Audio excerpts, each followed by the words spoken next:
What if I told you that professional hackers spend more time researching their targets than actually attacking them?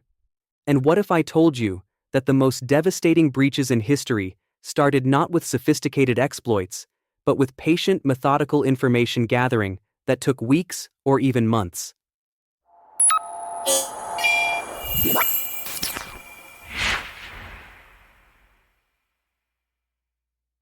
Welcome back to Tech Sky.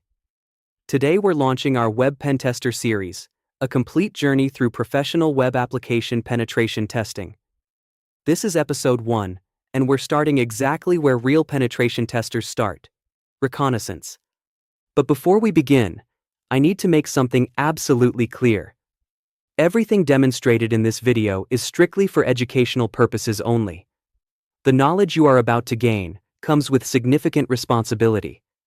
Reconnaissance techniques are designed for security testing, penetration testing, and understanding how attackers gather intelligence.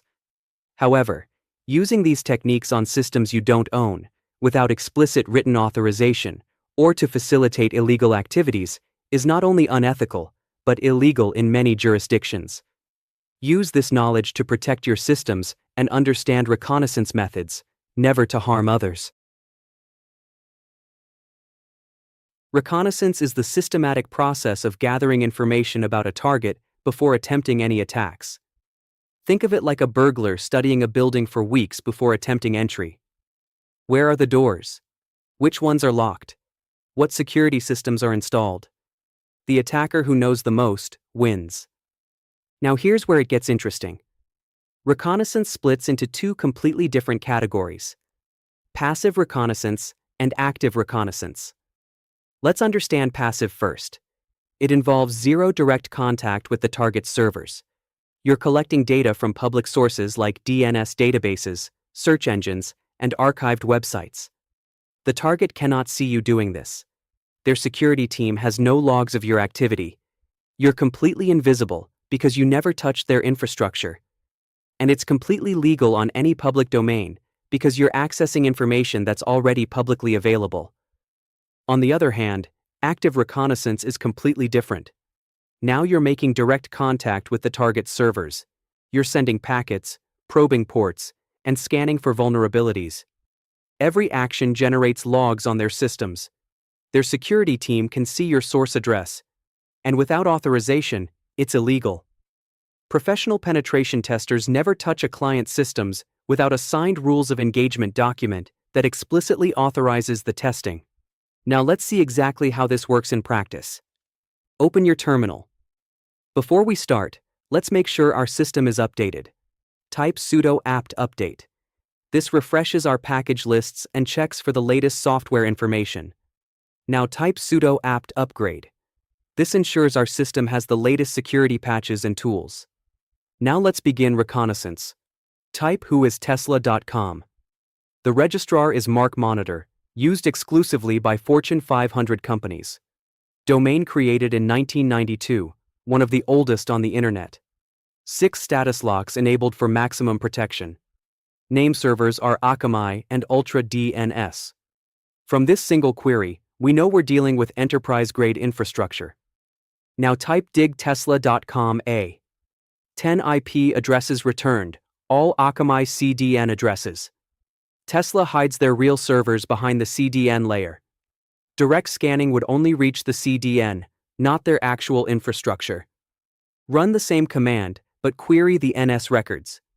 7 name servers across Akamai and Ultra DNS. Redundant infrastructure means taking one down changes nothing. Misconfigured name servers can sometimes allow DNS zone transfers that dump every subdomain, but with this level of infrastructure, it won't work. Query the MX records now. Result is tesla-com.mail.protection.outlook.com. Tesla uses Microsoft Office 365 for all email. Mail servers are a completely separate attack surface. Business email compromise attacks start exactly here. Now the interesting part. Query the TXT records. Look what appears.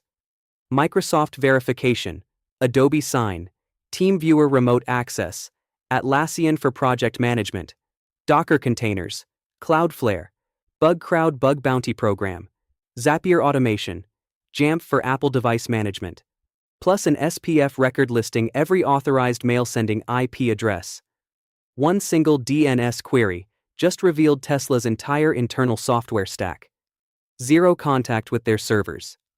Now let's hunt for subdomains using multiple tools. Type the harvester-d, tesla.com-b, DuckDuckGo. This tool queries search engines for subdomains. Results show investor relations subdomain, digital assets portal. Each subdomain is a separate potential entry point with possibly different security configurations. But we can find more using a different tool that checks additional sources, and we have to install it first, as it is not available by default in Kali Linux. Type sudo apt install subfinder. Once installed, type subfinder-d tesla.com. This tool queries DNS databases, certificate transparency logs, and sources that the previous tool didn't check. 906 subdomains discovered in 30 seconds. The list includes MFA reset, staging servers, warehouse systems. Staging and development servers are almost never hardened like production. This is where most real breaches start. Now let's check what Google knows. Open your browser. In the search bar, type site:/tesla.com. This shows every page Google has indexed. Now add file type :PDF at the end. This shows any documents Google crawled. Attackers study these for targeted social engineering. Try one more search. In URL:admin. This shows any admin panels Google has crawled. But in Tesla's case, results show job postings with admin in the URL. On less secure targets, this same search often reveals exposed admin panels or login pages. Passive reconnaissance complete.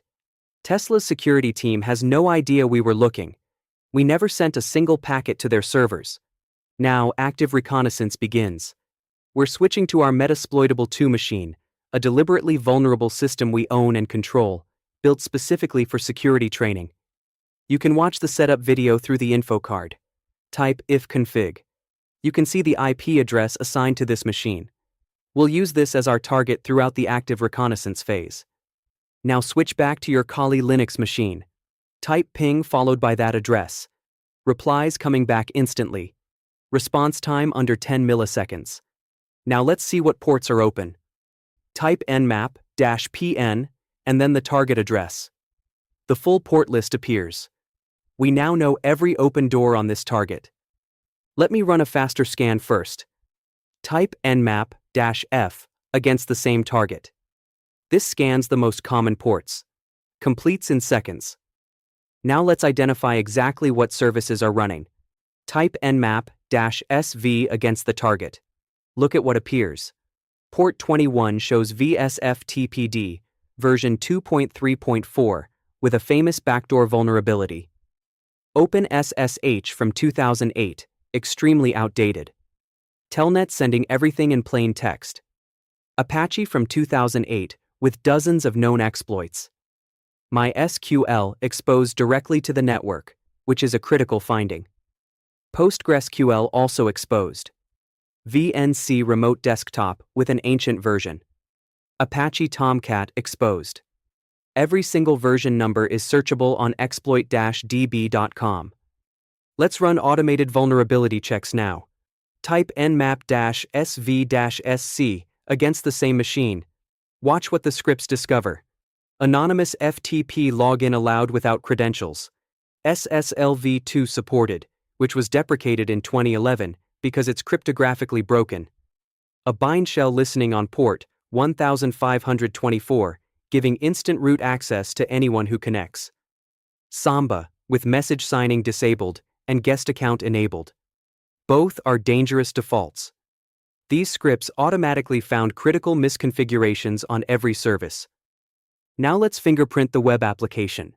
Type whatweb http:// followed by the target address. Apache version confirmed. PHP version from 2011, long past end of life. WebDAV enabled, meaning files can potentially be uploaded directly to the server. and the server is advertising its own PHP version in HTTP headers, announcing exactly what exploit to use. If you found this demonstration valuable, hit that like button and hype the video. Subscribe and turn on notifications so you never miss a security tutorial. Share this with anyone studying for security certifications or learning penetration testing professionally. In the comments, tell me what topic I should cover next. Until then, this is Tech Sky, your ultimate battleground of cybersecurity and ethical hacking.